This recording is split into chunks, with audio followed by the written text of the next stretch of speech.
Loud music, large crowds, screaming people. Sounds like a typical concert, right? Except you're the one person sitting in the center trying to read. Having ADHD or ADD, this is an example of their mind. There are several misconceptions and myths revolving around ADHD. I will provide several of these and will explain why they are just myths, and I will also explain some treatments such as therapy and medications for ADHD and ADD. At understood.org, they have 5 common myths about ADHD. Their number one is that ADHD isn't a real medical condition.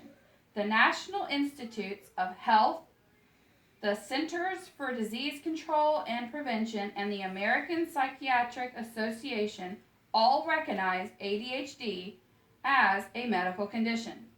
Research shows that it runs in families, meaning it may be genetic. Their number 3 is ADHD is the result of bad parenting. This is another big one. As soon as you mention a child with ADHD, people usually jump to, does this child's parents not know how to discipline? Those people do not realize that the inappropriate comments or constant fidgeting are signs of a medical condition, not of bad parenting. Number 5, kids with ADHD will outgrow it. I hear this one a lot, and while I wish it were true, sadly ADHD is a lifelong condition. The symptoms may change as your child gets older and learns ways to manage them.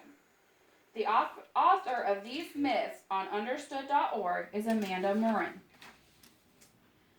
On medicaldaily.com, Medical Daily posted an article by Alicia Bushek, the 11 biggest myths and misconceptions about ADHD.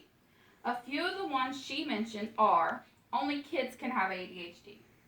While it's more common for kids to be diagnosed with ADHD, plenty of adults have it too.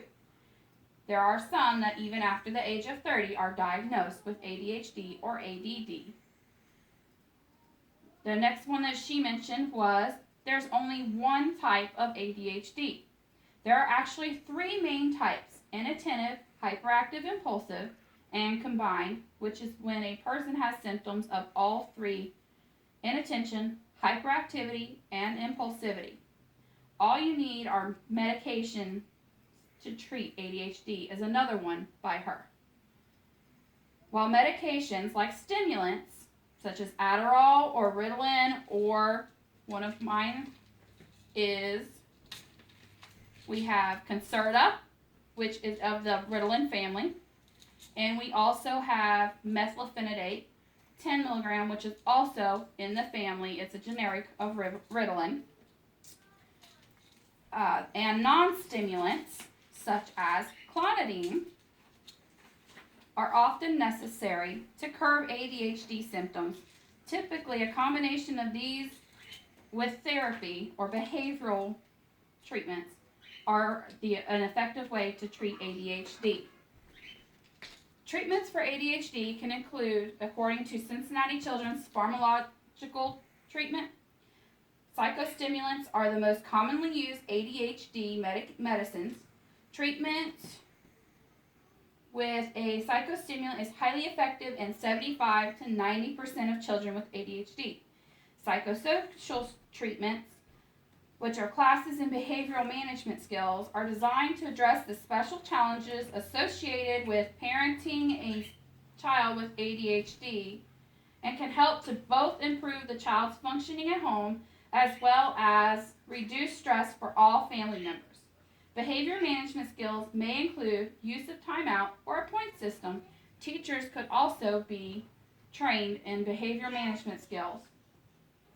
So in conclusion, when you meet or hear about someone with ADHD, don't dismiss them as being lazy or having a lack of discipline.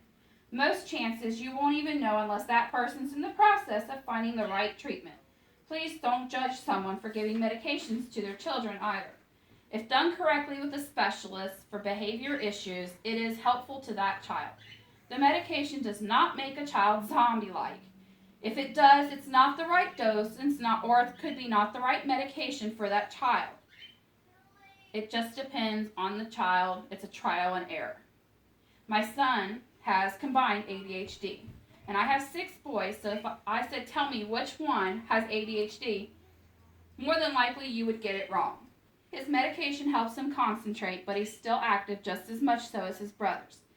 So, thanks for listening. I hope that I have enlightened you about ADHD and the people who have it.